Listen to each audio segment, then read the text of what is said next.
నమస్తే, welcome to our channel. నేను ప్రియాంకారావు. సునీల్ నాయక్ గారు ఈరోజు విచారణ ఎదుర్కొంటున్నారు.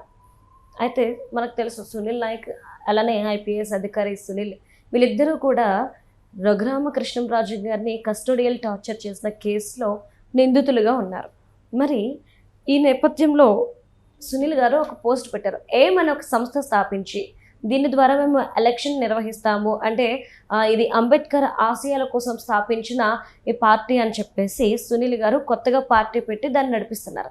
ఈ పార్టీ తరపు నుండి ఏమ్ అనే సంస్థ తరపు నుండి ఒక పోస్ట్ రిలీజ్ చేశారు. దళిత గిరిజనులపై పగ తీర్చుకుంటున్న కూటమి ప్రభుత్వం, హక్కులపై దాడి, ఇది ప్రజాస్వామ్యమా లేక కక్ష సాధింప? ప్రజలు చూస్తున్నారు, సమయం సమాధానం చెబుతుంది. సునీల్ నాయక్ గారు పెట్టిన పోస్ట్ వెనుక రీజన్ ఏంటి? ఆయన ఎందుకు ఈ పోస్ట్ పెట్టారు? అంటే తప్పు చేయలేదు అని నిరూపించుకోకపోగా ఎదుటి వ్యక్తి మీద ఎందుకు నిందలు మోపుతున్నారు, ముఖ్యంగా కూటమి ప్రభుత్వం మీద? సో ఈ వీడియోలో తెలుసుకుందాం. మనతో మాట్లాడడానికి టీడీపీ స్పోక్స్ పర్సన్ సూర్యదేవరి లత గారు ఉన్నారు. ఆవిడని అడిగి తెలుసుకుందాం. నమస్కారం మ్యామ్. నమస్తే మ్యామ్, అసలు ఈ పోస్ట్ని ఎలా చూడాలి? ఇక్కడ సునీల్ నాయక్ గారు పెట్టింది ఏంటంటే, ఆయన చేసేటివన్నీ చేయొచ్చు, తర్వాత ఏంటంటే నేను ఒక దళితుడిని అనేది అప్పుడు గుర్తుకొస్తుంది. ఒక ఎస్సీ ఎస్టీ అన్నప్పుడు అరే ఎస్సీ ఎస్టీ దేని వరకు?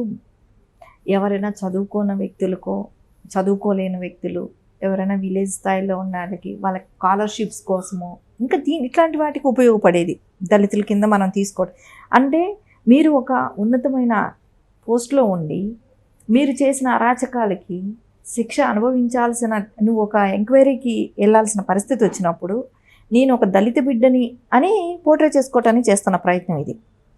అంటే రఘురామకృష్ణంరాజు గారిని అరెస్ట్ చేసినప్పుడు, ఆయన మీద మ్యాన్ హ్యాండ్లింగ్ జరిగినప్పుడు, సో ఆయన ఏదైతే మెడికల్ సర్టిఫికేట్ ఏదైతే గుంటూరు జిల్లాలో ఒక డాక్టర్ గారి దగ్గర అంటే వీళ్ళకి కావాల్సినట్టు ఏదైతే మెడికల్ సర్టిఫికేట్ ఇప్పించుకోవటం, సో దాన్ని ఆయన ఆ రోజున లేదు నా మీద మ్యాన్ హ్యాండ్లింగ్ జరిగిందని, నాకు అక్కడ భద్రత లేదని, ఆయన ఏదైతే హైదరాబాద్ వరకు వచ్చి ఆర్మీ హాస్పిటల్లో ఏదైతే ట్రీట్మెంట్ తీసుకున్నారో వాళ్ళు ఇచ్చిన రిపోర్ట్స్కిను గుంటూరులో ఇచ్చిన రిపోర్ట్స్కిను చాలా తేడా ఉండటం కానివ్వండి, అదన్నీ కోర్టుల దృష్టికి వెళ్ళటం కానివ్వండి.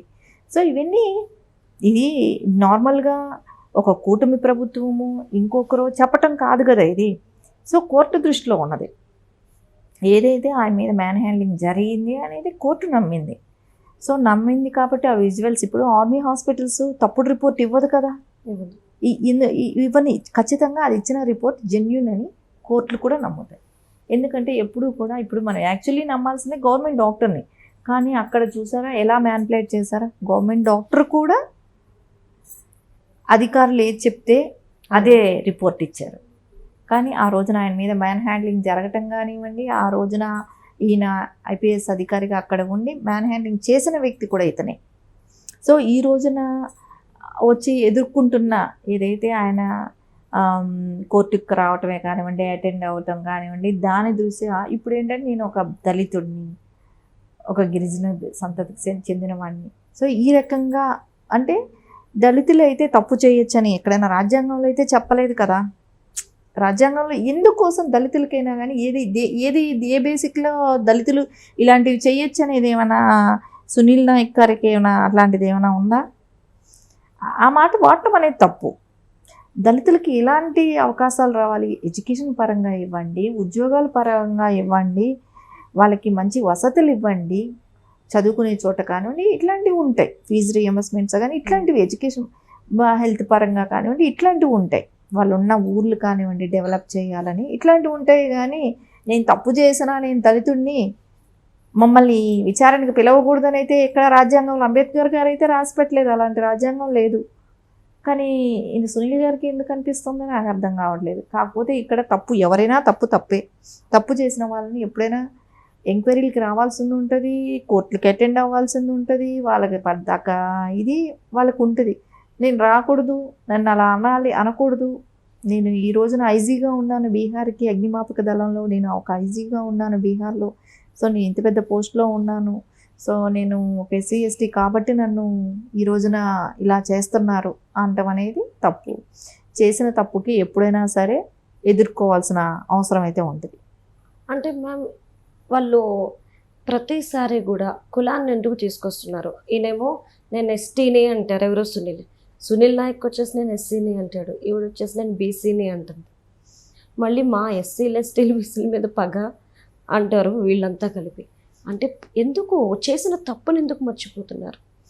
ఇప్పుడు ఇప్పుడు ఎస్సీలు ఎస్టీలు బీసీలు కులాన్ని ప్రస్తావన తీసుకురాకూడదు అని అంటారు.